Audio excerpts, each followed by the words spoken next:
Why is change so hard? Why is internet connection so bad? Well, let me start with that. Looks like I have a poor signal. Hopefully this is working right here on this live. Why is change so hard?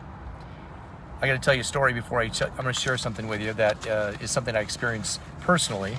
Is when I was going for my goals and dreams in real estate, I poured everything into this.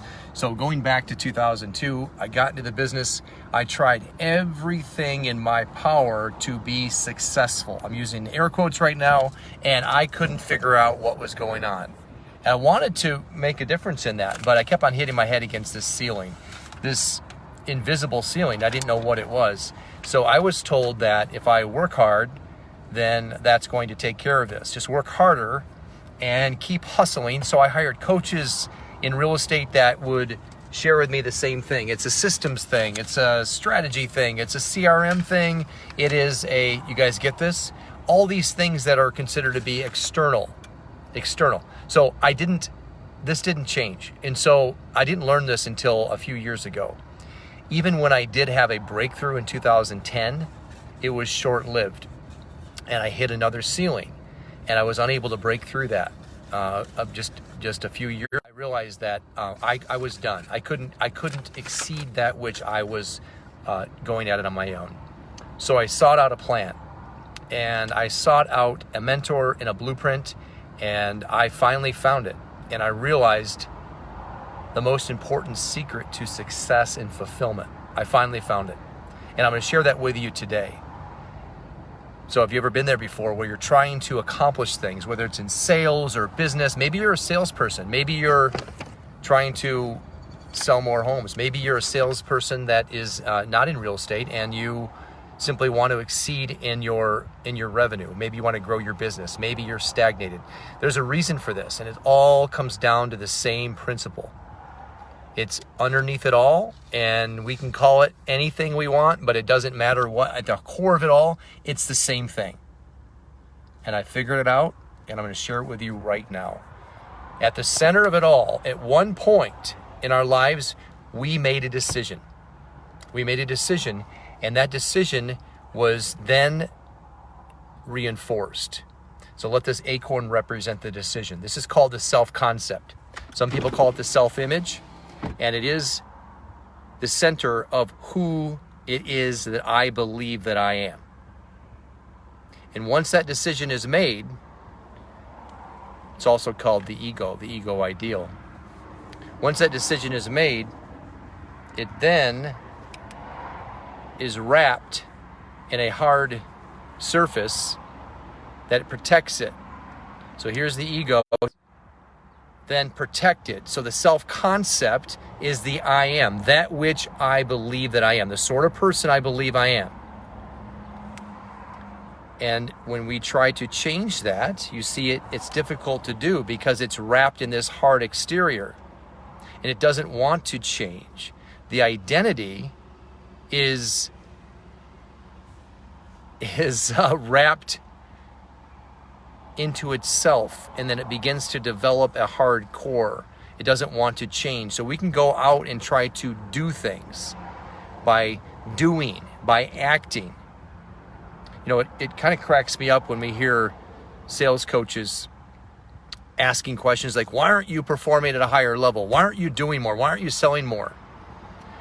The reason is because inside it all, down inside the interior here, we have the core, we have the center, and then it's protected by that. So what I'm sharing with you, that is that you need to go to the surface. There's a way through this, and it's through a concept of repetition, of reiteration. Now, if this is resonating with you, I do a class on this, and I've linked it up above. Take a look at that. I go deep in this. This is something that I'm super passionate about because I've experienced it for myself, and I help others with this exact thing each and every day. The self-image is the center. It is the I am. It is everything. It controls and regulates the temperature of our incomes, of our business success, of our relationships, of the cars we drive or do not drive. Everything is initiated by the image and the self-concept. How is it developed? The ages 0 to 7, we are programmed. Think about a belief system this way. A belief system is nothing more than a thought that we continue to think over and over and over and over again. Think about it for a minute and then stew on it for a long time. Where did you get those belief systems? Who gave them to you? Here it is. Here's a belief system. Take this. At first, you won't believe it. It's not a belief system. It's just something you hear. Now, what if you hear it every day? Tap, tap, tap, tap, tap, tap, tap, tap. Just like sound marketing messages. There to penetrate and go deep into the subconscious over and over and over and over and over again until such time that you hear it enough that you believe it to be true. There's where it forms the protective layer, and underneath it all is the image that I am this sort of person. And the thing about that is you can't outrun it, you can't outwork it, you can't out hustle it. Doesn't matter what you do, you've got to go to the center. You've got to go to the center. So once you learn this, and by the way, if this is something that resonates with you, please share it with somebody. Share this video with somebody that you love, that you see this happen to. Maybe it's yourself. If you're trying to go to a new level in business, this is it right here. This is the secret. Napoleon Hill taught this, the way to improve the image through the process of auto-suggestion in Think and Grow Rich. It's everywhere through the material. If you look at books like Think and Grow Rich and The Science of Getting Rich, all the masters knew this. They all knew this, that the self-image was the core and the center.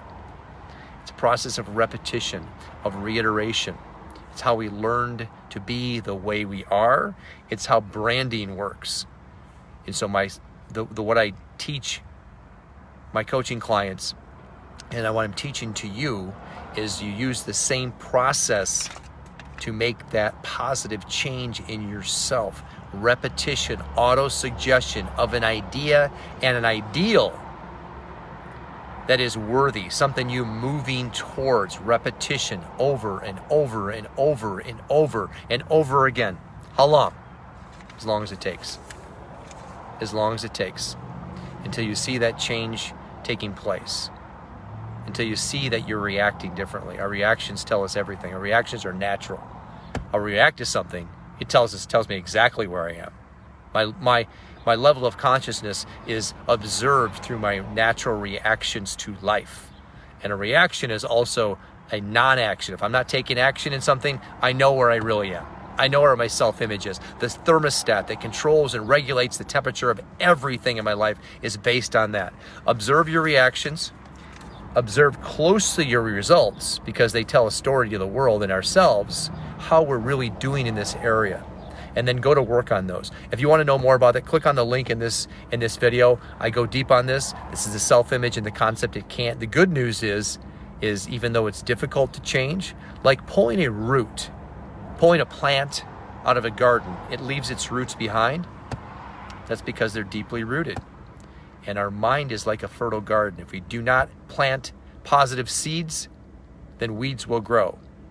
And there's a process for that. That's the good news. And this is exactly what I help others with. Click on the link if you want to know more. Share this with someone that you love, and look forward to connecting with you soon.